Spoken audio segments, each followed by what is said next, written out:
Hello everyone, Positron here with a quick look at Bit Dungeon 2. So what the hell is Bit Dungeon 2?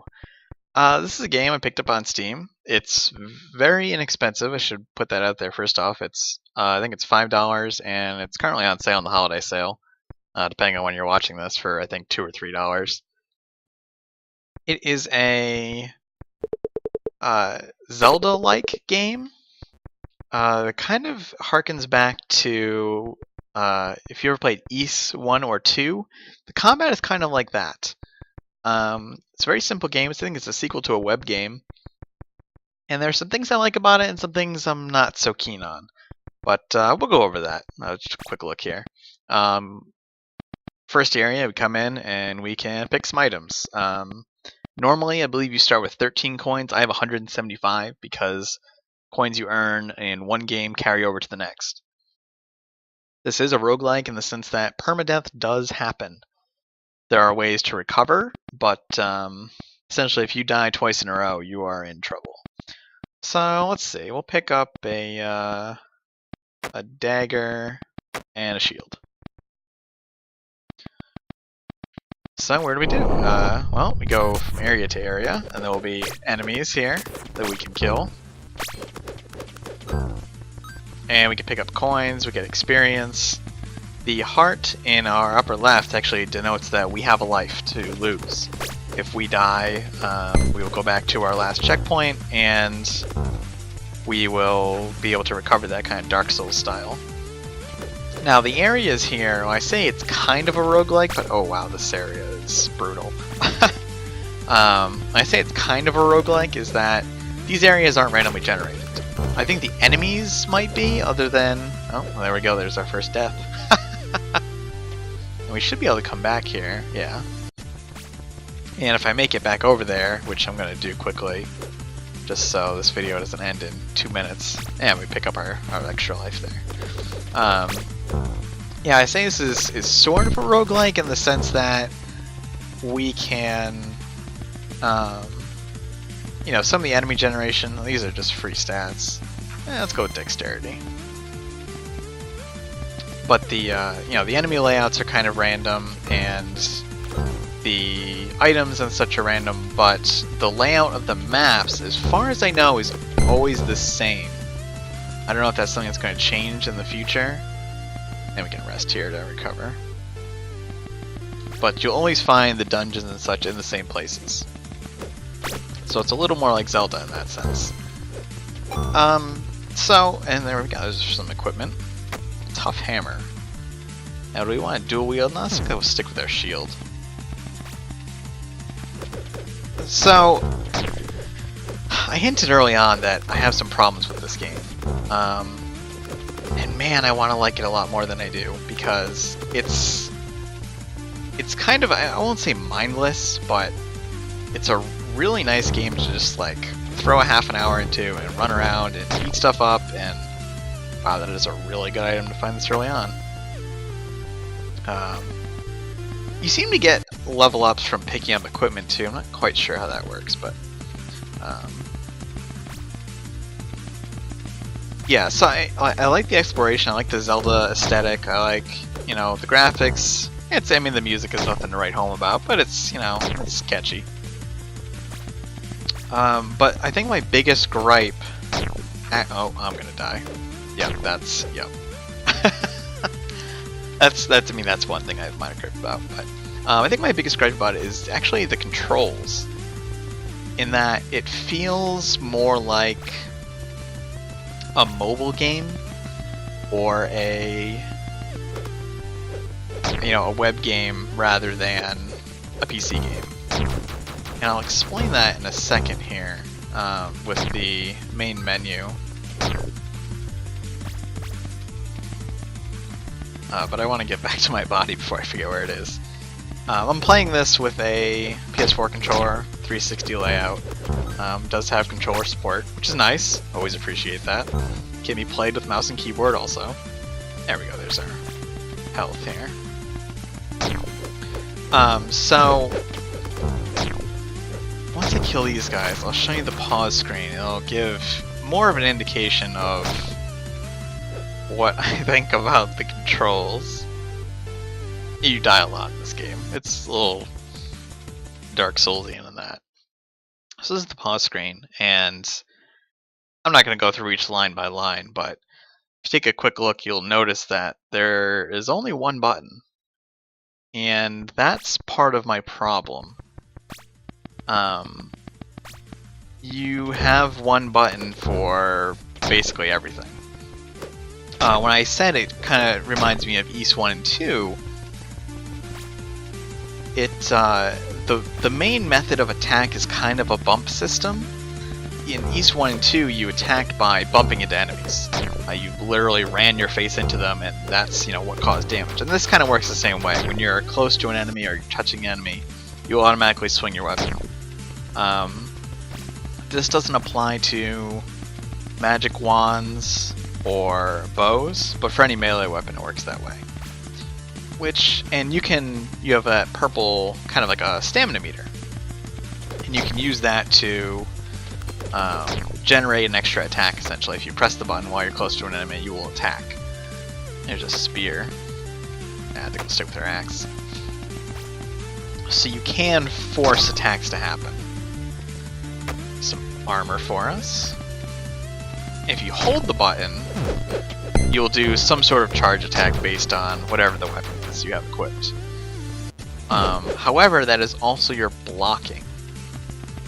And I find that there are many cases where you want to do a power attack, but you can't, and I don't know why that is. And that is probably my biggest complaint, in that I feel like there should be more buttons utilized. This is on Steam, it's a PC game. Also to interrupt here, this is kind of an example of, almost like a New Game Plus or a roguelike element that we've got a ton of coins, so we can open these bonus chests for like legendary equipment. It's not very good legendary equipment. But yeah, we'll open some. We'll get some boots and what's this? Yeah, a better great axe. Spending all of my coins here. Oh, well, those are pretty much the same, but yeah, let's stick with the boots we have. Yeah, it's a PC game. Make use of your buttons.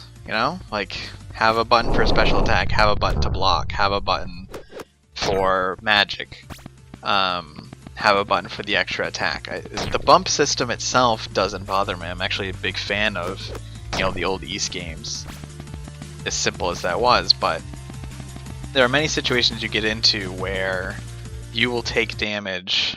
Ooh, we have a hidden enemy here. What does this guy want from us? He found us. Oh wait, he's not happy with us. I don't know what we did to him, but let's take... Ooh, holy cow, he is doing a lot of damage. See if we can take him out before he takes us out.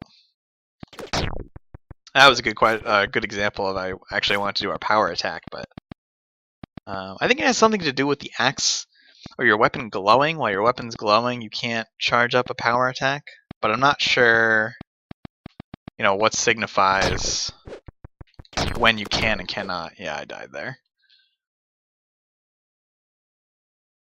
I wonder, yeah, we'll spawn right here. That's kind of handy. I want to get to one of the dungeons, and I'm having a little trouble remembering where they are. Which is probably my only other major... Well, here's one. There's no map, as far as I know, no overworld map or anything, so it's a little tough to remember where you're going. And these dungeons are very Zelda-esque. You'll come in and there will be keys to find and pots to break. And you'll be able to get treasure chests, and there's a boss at the end. So we'll make our way through here. There's a switch. Some switch puzzles. One interesting thing is, and I'm not sure what the significance is, but when you cleared out an area, the enemies in that area change. They either become lesser enemies or they become those purple dinosaur alien creatures. And those have a greater chance to drop health potions, it seems. But I'm not sure of their significance and, what are they? Why do they exist? this is... yeah, we would need to open that other switch first. I get the feeling that there's a stat called phase that lets you kind of like phase out of existence for a second and dodge automatically. And I think they have something to do with that. They're called void beasts or something. It's very strange. So, I mean, you know, what you see is what you get. It's, again, it's not an overly complex game, but that's another thing too. Sometimes when you walk in, you're immediately attacking something, which can be, well, let's just say it's led to a lot of deaths. You know, there's really no story here. It's, other than, you know, occasionally you find a couple of NPCs, or you find, you know, like that spirit in the beginning. The overarching goal, as far as I know, is to go through all the dungeons, essentially, with the boss at the end of each one. So there we go, and we get in this chest. Well, here's a magic staff I can show off.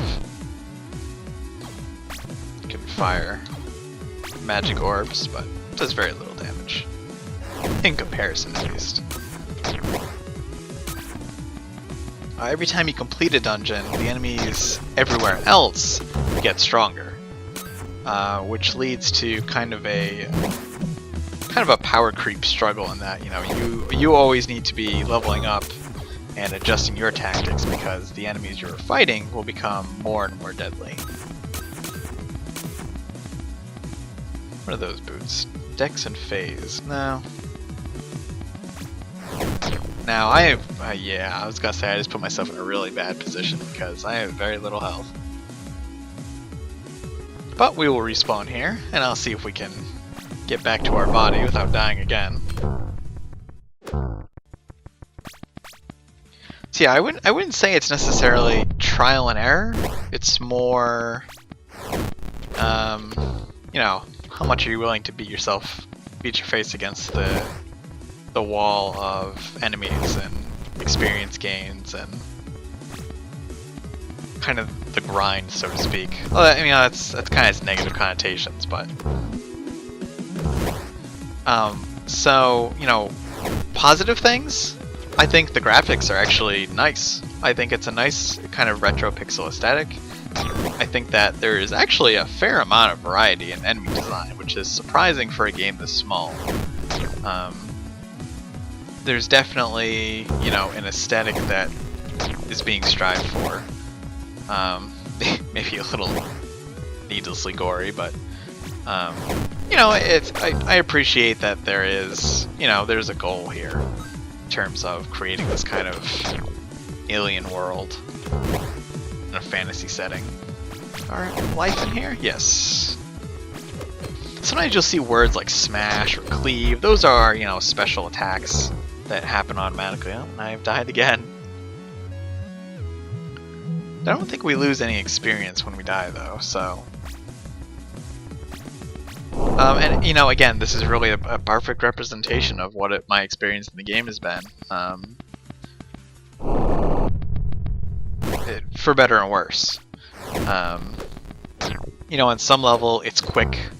You know, you move very quickly, combat happens very quickly, exploration is relatively quick.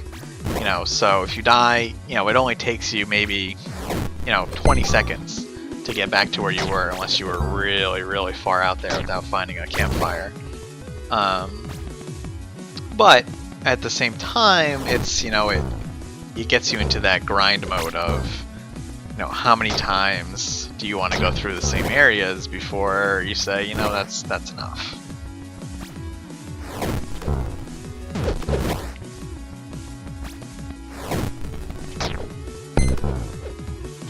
I do like that the coins transfer over. I think it's nice to be able to, you know, if you find... I really don't want to die here. If you find that shop, you know, you can give yourself a really big boost at the start. I don't think I'm going to make it through this. See if I can make it around this guy. Oh no! Yep, and that's a game over.